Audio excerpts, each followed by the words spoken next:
నమస్తే. ప్రస్తుతం మనతో పాటు సీనియర్ జర్నలిస్ట్ భరద్వాజ్ ఉన్నారు. ఆయనతో మాట్లాడదాం. నమస్తే సార్. నమస్తే. సార్, రేణుకా స్వామి ఎవరైతే అభిమాని ఉన్నారో దర్శన్‌కి, ఆయన మర్డర్ తర్వాత ఆయన జైలుకెళ్లారు దర్శన్. అయితే దర్శన్‌కి సపోర్ట్‌గా టాలీవుడ్ హీరో నాగశౌర్య వెళ్లారు, ఆయన మాట్లాడారు అని చెప్పేసి వార్తలొస్తున్నాయి. అయితే ఎలా సార్? అంటే మాట్లాడలేదు కానీ తన సోషల్ మీడియా ప్లాట్ఫామ్లో ఎక్కడో ఆయన ప్రస్తావించాడు ఇది. ప్రస్తావిస్తూ తను మాట్లాడింది ఏంటంటే, ప్రధానంగా ఏదైనా క్రైమ్ జరగగానే, ఎవరినైనా పోలీసులు అరెస్ట్ చేయగానే వాళ్ళకి సంబంధించినటువంటి నెగిటివిటీ మాట్లాడటం అనేది ఒక ప్రోగ్రామ్గా మారుతోంది. అలా కాకుండా దాన్ని పూర్తిగా అర్థం చేసుకుని ఒక జెన్యూన్ రిపోర్ట్ ఇచ్చే పద్ధతిలో ఒక అభిప్రాయ ప్రకటనగా ఉండాలి తప్ప జడ్జిమెంట్లు ఇచ్చేస్తున్నారు. అంటే మనకి మామూలుగా మీడియా ట్రయల్స్ అంటూ ఉంటాం మనం. అలా సోషల్ మీడియా ట్రయల్ జరుగుతోంది అతని మీద, అతని క్యారెక్టర్ మీద. ఒక క్రైమ్ జరిగినప్పుడు అతను రియాక్ట్ అయిన స్టైల్ ఆ క్రైమ్లో కనిపిస్తుంది. కానీ ఆ క్రైమ్ జరగటానికి దారితీసిన పరిస్థితులు ఇవన్నీ కూడా పరిగణనలో తీసుకోవాలి కదా. కేవలం దాన్ని మాత్రమే ఎలా మాట్లాడతారు, అతని క్యారెక్టర్ని ఎలా డిసైడ్ చేస్తారు అనేది మాట్లాడాడు ఇతను. అంటే చాలా క్రైమ్స్లో జరిగేదే ఇది. అంటే తనకున్నటువంటి పరిచయంలో దర్శన్తో తనకు పరిచయం ఉందని ఒక ఫోటో కూడా ఆయన పోస్ట్ చేశాడు. వాళ్ళిద్దరూ కలిసి ఉన్నటువంటి ఫోటో, నాగశౌర్య అలాగే దర్శన్. ఈ సందర్భంగా ఆయనకు కొంత కన్నడ ఇండస్ట్రీతో పరిచయాలు కూడా ఉన్నాయి. ఈ పరిచయాలలో నుంచి నాకున్న పరిచయంలో అతను అలాంటి మనిషిని నేను అనుకోవడం లేదు. అయితే ఇప్పటివరకు దర్శన్ గురించి కన్నడ ఇండస్ట్రీ నుంచి మాట్లాడిన వాళ్ళందరూ కూడా నెగిటివ్గానే మాట్లాడారు. కారణం ఏమిటంటే, అసలు ఈ కేసులోనే ఒక గందరగోళం ఉంది. దీనిలో ఒక ఇల్లీగల్ ఎఫ్ఐఆర్ కూడా ఉంది. అంటే పవిత్ర అనేటువంటి ఒక ఆర్టిస్ట్ ఉంది. ఆవిడ దర్శన్ దృష్టికి ఈ రేణుకా స్వామి గురించినటువంటి సమాచారం తీసుకొచ్చిన తర్వాత ఈ హత్య జరిగింది. కొంచెం చాలా క్రూయల్గా చంపారు. ఆవిడ కళ్ళ ముందే జరిగింది ఇదంతా అనేది చాలా పాత కథే. ఈ మధ్యకాలంలో చాలా సెన్సేషన్ క్రియేట్ చేసినటువంటి గొడవ అది. ఈ గొడవలో ఒక కోణం ఏంటంటే, ఆవిడకి ఆల్రెడీ మ్యారేజ్ అయింది, ఒక సంతానం ఉంది. ఆవిడ డైవర్స్ తీసుకుంది, అక్కడ బయటకు వచ్చేసింది. ఆ రిలేషన్లో నుంచి బయటకు వచ్చి ఈయనతో, దర్శన్తో ట్రావెల్ అవుతోంది. ఆ సందర్భంగా ఆవిడ క్యారెక్టర్ని అసాసిన్ చేస్తూ మాత్రమే కాకుండా ఆవిడని ఇబ్బంది కలిగించే పద్ధతిలో సోషల్ మీడియా వేదికగా ఈ రేణుకా స్వామి అనే అతను ఆవిడకి మెసేజీలు పంపించటం, అలాగే బయట మాట్లాడటం ఇలాంటివి జరుగుతున్నాయి. ఇది ఒక రకంగా వేధింపుగా భావించి ఆవిడ వెళ్ళి తన ప్రాబ్లంని దర్శన్ దృష్టికి తీసుకెడితే, ఈయన అతన్ని పట్టుకొచ్చేసి ఈవిడ ముందే టార్చర్ పెట్టి, చివరికి ఆ టార్చర్ ఎంత బ్రూటల్గా జరిగింది అంటే, కుక్కలతో అతని ముఖాన్ని చీల్చేదాకా వెళ్ళారు అనేది మనకి పేపర్లో రకరకాల వార్తల్లో చదివాము ఇంతకు ముందే. ఈ మొత్తం వ్యవహారానికి సంబంధించి ప్రపంచంలో అమలులో ఉన్నటువంటి విలువలకి వ్యతిరేకమైనటువంటి సమాచారం చాలా ఉంది ఈ కేసులో. ఒకటి, వాళ్ళిద్దరూ ఒక ఇల్లీగల్ ఎఫ్ఐఆర్లో ఉన్నారు. ఆ ఎఫ్ఐఆర్లో ఉండటం వలన ఆవిడ వెళ్ళి అతనికి చెప్పింది, అతనేమో ఆవిడ మెప్పు కోసం అతన్ని క్రూయల్గా చంపేశాడు. ఈ తరహా నేచర్ అతనికి మొదటి నుంచే ఉంది. అసలు ఫస్ట్ దీన్ని సమాజం యాక్సెప్ట్ చేయదు, వాళ్ళిద్దరి మధ్య ఉన్నటువంటి రిలేషన్ని. అది యాక్సెప్ట్ చేయకపోవడం నుంచి అతను ఆటోమేటిక్గా విలన్గా మారుతాడు. ఈ అమ్మాయి కూడా అలాగే మారుతుంది. తను కూడా జైల్లో ఉంది. కాబట్టి ఈ కేసు మీద ఎవరికి వాళ్ళు సబ్జెక్టివ్గా ఒక సైడ్ తీసుకుని జడ్జిమెంట్లు పాస్ చేసేస్తున్నారు.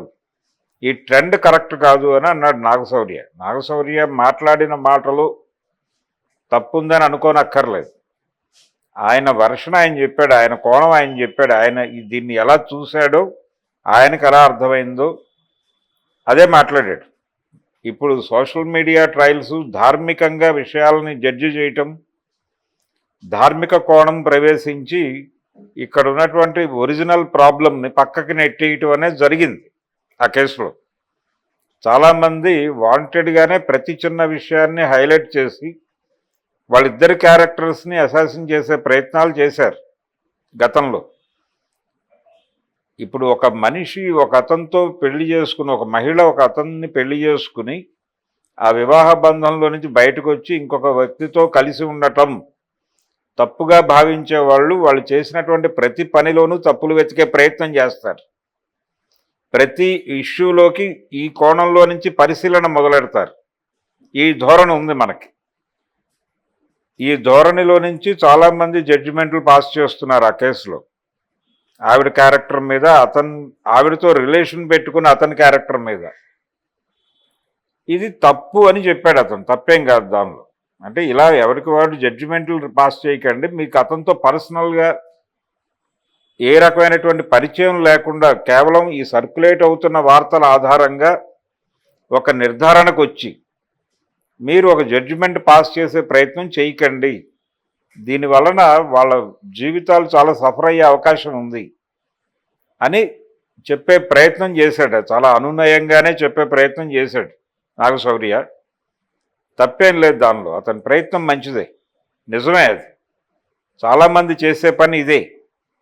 అంటే తమని తాము పవిత్రులుగా సమాజానికి ఒక రెన్యువల్ చేసుకునే, తన పవిత్రతని రెన్యువల్ చేసుకోవటానికి ఇంకొకళ్ళ అపవిత్రత గురించి బలంగా మాట్లాడటం అనే జబ్బు చాలామందిలో ఉంటుంది. ఆ జబ్బు ఉండటం వలన ఇలాంటి మాటలు మాట్లాడుతూ ఉంటారు. వాడు పరమ దుర్మార్గుడు అండి, అసలు ఆ అమ్మాయి ఏమిటి, పెళ్ళయింది, ఆ మొగుడిని వదిలేసి వీడితో ఉండటం ఏమిటి, అసలు ఇది ఎక్కడి దుర్మార్గం, ఇలా మాట్లాడేస్తుంటారు చాలా వేగ్గా. ఇదంతా కూడా ధార్మిక కోణంలో జడ్జిమెంట్లు ఇచ్చేటువంటి పద్ధతి సాధారణంగా అందరూ అనుసరించేదే. ఇది కాకుండా ప్రతి వ్యక్తికి కొన్ని పర్సనల్ స్పేస్ ఉంటుంది అనేది యాక్సెప్ట్ చేయాలి. అలాగే జరిగిన క్రైమ్లో వాళ్ళ బిహేవియర్కి సంబంధించిన రీజన్స్ వాళ్ళకు ఉంటాయి. దాన్ని తెలుసుకోకుండా మాట్లాడటం కరెక్ట్ కాదు అనే అభిప్రాయమే అతను మాట్లాడింది. దానిలో తప్పేం లేదు. అది అలాగే జరగాలి. ఎవరికి వాళ్ళు జడ్జిమెంట్కి వచ్చేసి ఎవరికి వాళ్ళు ఒక సైడ్ తీసుకుని జడ్జిమెంట్లు ఇచ్చే ప్రయత్నం చేయటం నిజంగానే తప్పు. ఎవరి జీవితంలోనైనా సరే ప్రతి మనిషిని ఒక యూనిట్గా చూడాలి. ఆ యూనిట్కి ఉండేటువంటి భావాలు, వాటికి ఉండేటువంటి ఎమోషన్స్, వాటిని గౌరవించాలి. ఈ ఇండివిజువల్స్కి ఉండే ఎమోషన్స్ అన్నీ కూడా ఒక సామూహిక కట్టుబాటు కింద లొంగి ఉండాలి అనుకోవడం ఒక ఆదర్శంగా మాత్రం బాగుంటుంది. కానీ అన్ని వేళలా సాధ్యం కాదు అని చెప్పడం కోసం ఇలాంటి సందర్భాలు మన ముందుకు వస్తాయి. అలా వచ్చినదే ఈ దర్శన్ పవిత్ర గౌడ ఎపిసోడు, అలాగే ఈ రేణుకాస్వామి మర్డరు, ఈ గొడవ అంతా. దాన్ని ఎవరికి వాళ్ళు తమని తాము పవిత్రులుగా, తమని తాము ఉన్నతులుగా చెప్పుకోవడం కోసం దీన్ని వాడుకునే ప్రయత్నం చేస్తున్నారు. ఈ ధోరణి కరెక్ట్ కాదు అనేది నా పర్సనల్ ఒపీనియన్. అలాగే తను మాట్లాడింది కూడా దాదాపు ఇదే లైన్స్లో నడిచింది కాబట్టి నాగశౌర్య కరెక్ట్గానే మాట్లాడాడని నేను ఫీల్ అవుతున్నాను. దళిత కులాలకి, మైనారిటీలకి, వెనకబడినటువంటి కులాలకి జ్ఞానం అందకుండా కట్టడి చేసి వాళ్ళని హత్య చేసినటువంటి సమాజం ఏదైతే ఉందో, అగ్రకుల సమాజం, వాళ్ళు మాత్రమే కర్ణుడు ఓడిపోయాడు అని గంభీరంగా మాట్లాడగలుగుతారు. కానీ ఈ దేశంలో అమలైనటువంటి వర్ణ వ్యవస్థ పేరుతో అమలైనటువంటి రాజ్యం ఎంతమందిని అణగజొక్కింది, ఎంతమంది మేధని అణగజొక్కింది అనేది గనక పట్టించుకుంటే కర్ణుడిది హత్య తప్ప ఆయన ఓటమి కాదు. అర్జునుడు